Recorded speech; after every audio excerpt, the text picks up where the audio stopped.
I'm going to guess that our tank is going to die in this pull.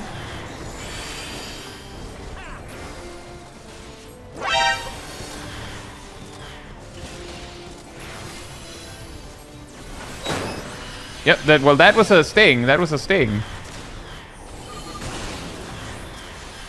Yeah, there's nothing I can do about that.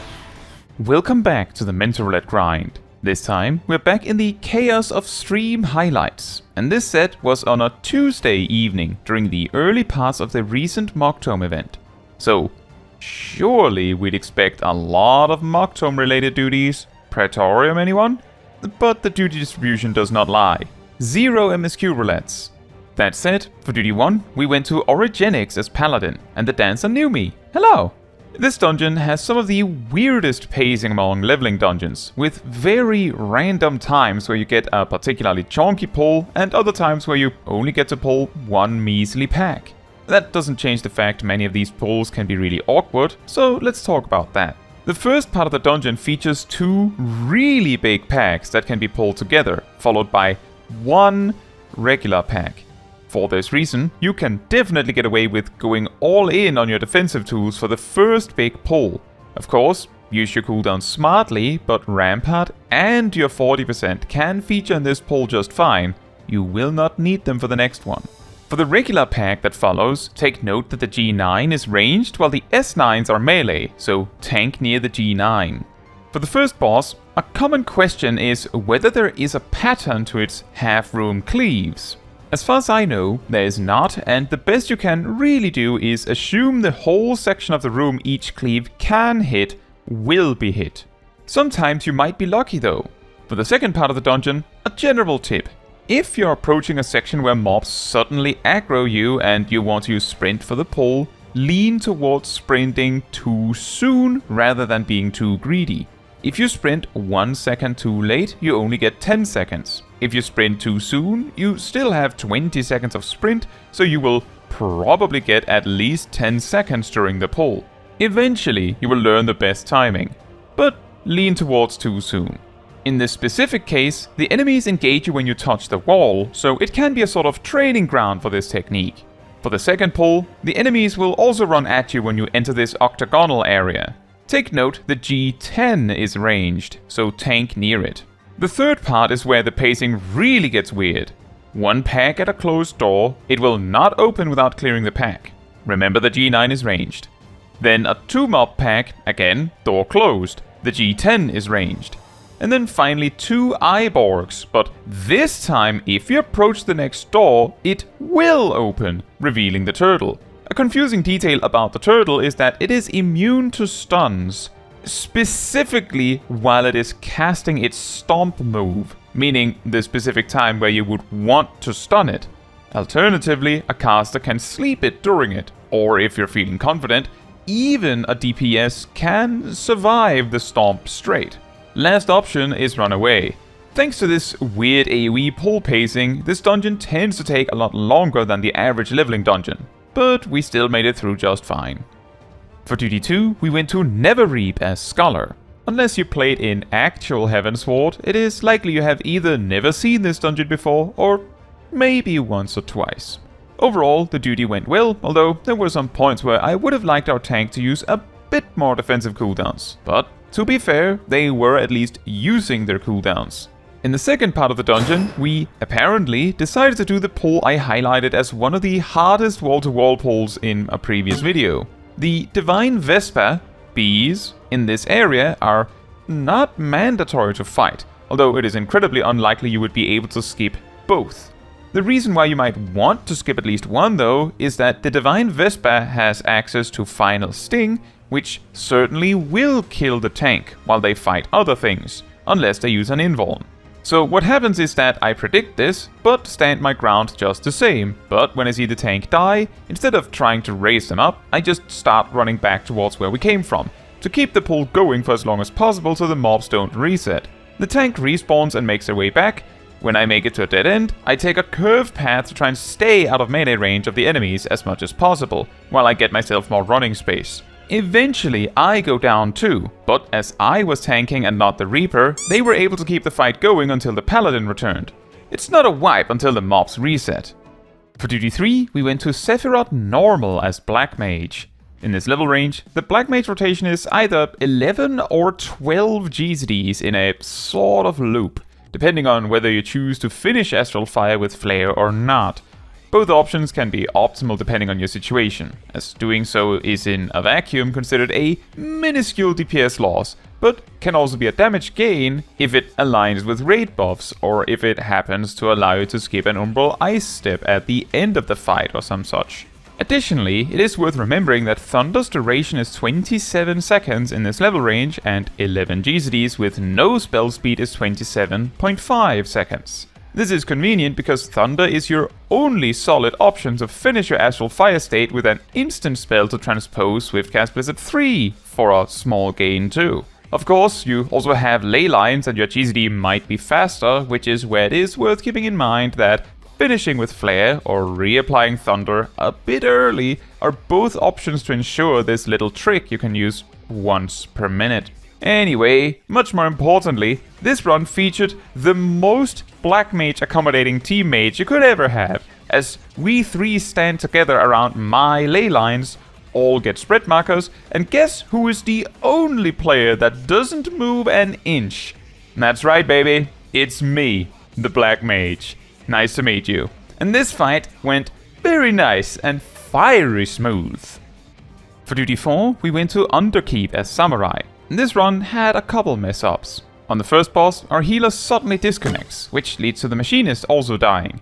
But we managed to clear before things fall apart completely. On the second boss, our healer goes down just before the fight ends as well.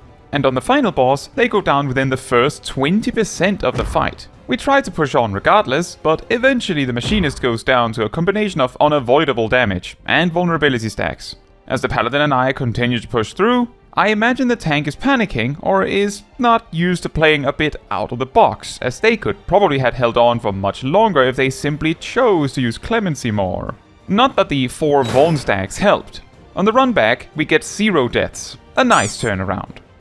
For duty 5, we went to Hullbreaker Isle as White Mage.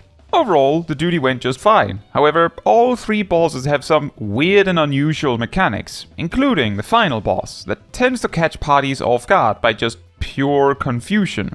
To win, 10 tentacles must be defeated, but these spawn somewhat randomly around the arena. Jumping to a different platform hurts you and gives a temporary debuff that makes you more vulnerable, requiring you to think before jumping around.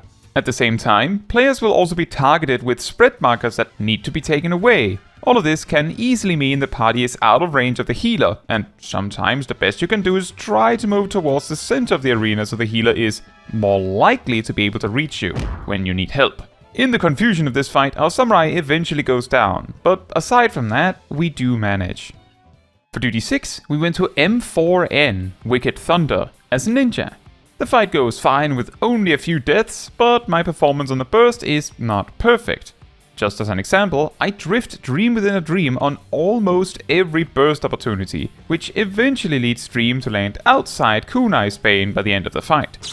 Obviously, at that point, it's still better to just use it than not to. If enmity is anything to go by, I was still doing well on damage after all. While this fight does have a bunch of jumps and awkward positions that can cause some downtime, I don't believe any of these coincided with my bursts in a meaningful enough way that can be blamed for the mistakes I made. And that's on me. We also finished the fight fast enough that we didn't even have Limit Break 3. For duty 7, we went to Tender Valley as Warrior, and the run went great of course. I have 2 tips for the packs after the second boss. The first one is that these Yakui vessels appear to attack with a frontal cone attack, which means that by facing them away from the party and the party not stepping in front of them, the pull can be a lot safer. Although at item level 730, most parties should be fine just tanking through it. The second tip is mostly relevant to black mages, pictomancers, maybe some red mages and astrologians. This area with the line AoEs through the room does not take up the entire room. So a long-range caster can actually perform their rotation while standing on the edge of the line AoE area, meaning you won't have to move at all. This can also be quite handy to give you the room to use Mage LB for instance. most jobs won't care, since the attestant in the middle of the room will not follow you out, so not that much you can do with it.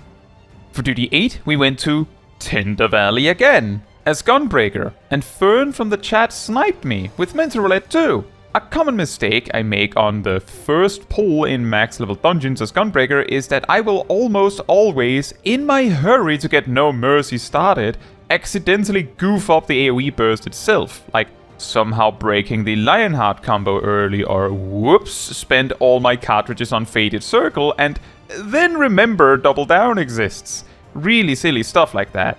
So to break that cycle, this time I continued to just do regular filler combos until I had actually evaluated what I needed to do once the burst started. It worked a lot better. Sometimes just taking the extra time to make sure you get the burst right in a real fight can be worth a lot for practice, over just sending it and getting it wrong every time because you don't take the time to think when the muscle memory isn't quite there yet. The final boss of this dungeon's greatest labyrinth mechanic tends to catch more and more players off guard as the dungeon cycles out of the daily grind. Here is a tip for dealing with the mechanic more easily. Find the destination and then follow the arrow that points at it, and then the one that points at it until you find your way back to the center square. I believe there are like 2 or 3 distinct patterns that can point at any of the 4 corners. However, the pattern we got here is the one that tends to catch the most players. Also, remember that you can use the other path to get back to the center of the arena and help direct your teammates if they're having trouble. For duty 9, we went to You Ward Me Up as Reaper. What is interesting about this duty is that holding your damage until the 5th one is no longer invulnerable works, but only if everyone holds it. In my experience, if 1 or 2 holds but the others don't, the 4 other mobs will die almost perfectly such that they will come back just in time before you can kill the 5th one, which can then lead into a weird conga line situation that can drag on the fight for longer. But when it works really well. For duty 10, we went to Hello to Santa Claus as Dragoon. This fight tends to take maybe around a minute, so if Life Surge is used smartly, you might get 2.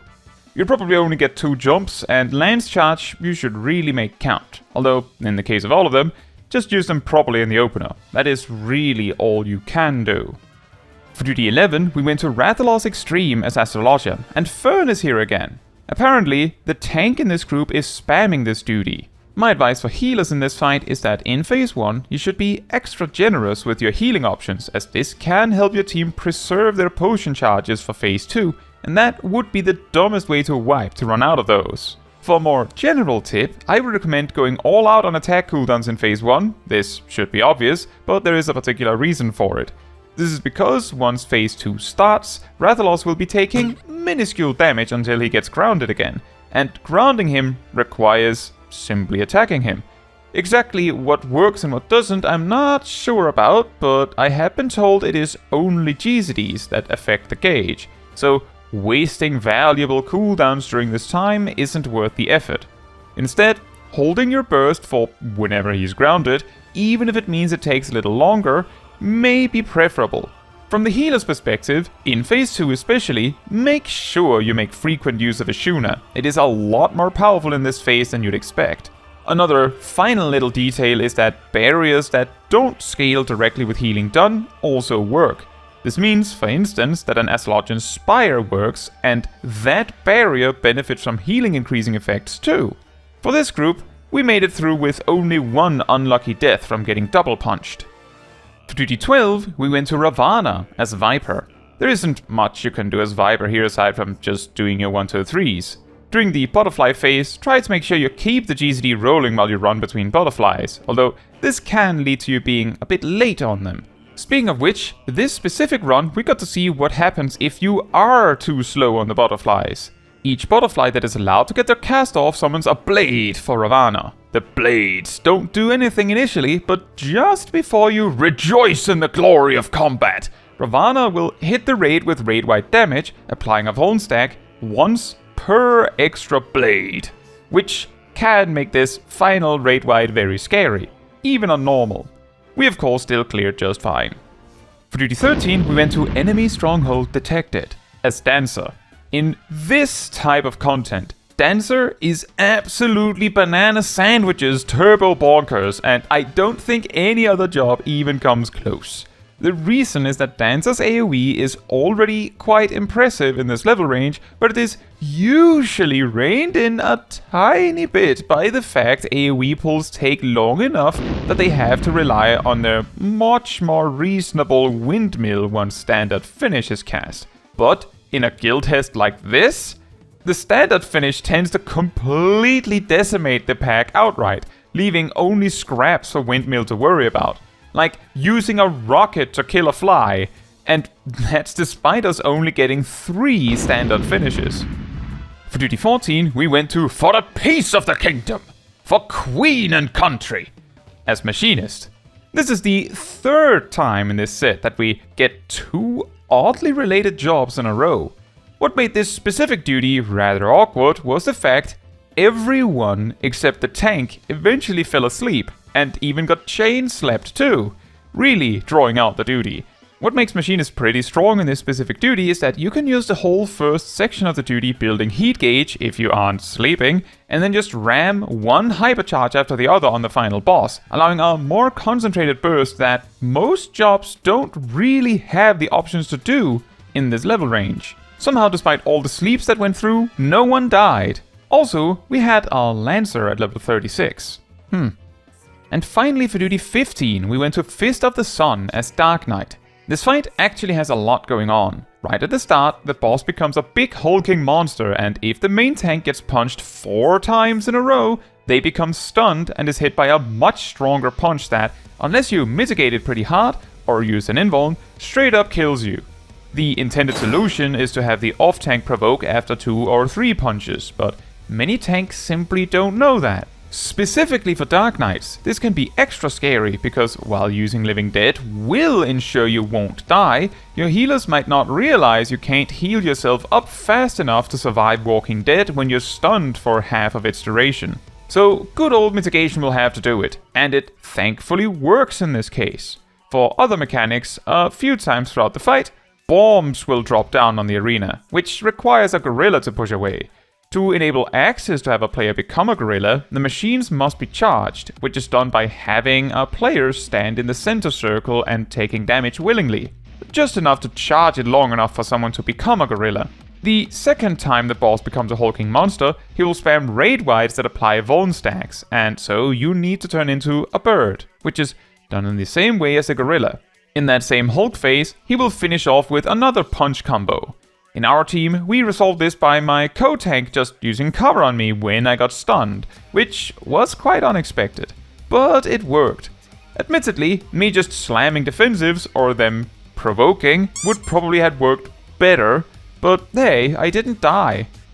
Yet another interesting set of roulettes, and somehow we drew all of the tanks and 3 of the healers, leaving Sage, Bard, Monk, Red Mage, Summoner, and Pictomancer on the table. We are also on the cusp of 8/18th of the way there on the achievement. So, to finish off, a random question for you. In these Mentor Roulettes, which of the following do you actually prefer? The parts where I bring up random optimization tricks for a job in a specific level range? When I focus on explaining some mechanics from a fight? When I focus on when things go sideways or badly? Or when I focus on something silly or alternatively great happening? Maybe a mix, since I tend to try and fit all of them in each set. Do let me know. Now, that is all for this video. Thank you so much for watching. If you would like to support me and my channel more directly, you can become a member like these wonderful people here. You can also alternatively support me through Ko-Fi, link in the description. You can also support the channel by letting the YouTube algorithm know by liking the video, leaving a comment, subscribing, sharing, and hitting the bell to get notified when next I post a video. Fun fact, before Dawntrail, Dancer's standard finish was just 720 potency, but the AoE part was only 25% of the damage, meaning 180 potency. In guild test level ranges in Dawntrail, this is now 800 potency and 40% of the damage, meaning that the main target damage is over 10% more and the AoE component is nearly doubled. No wonder Dancer feels like a bazooka in low level content.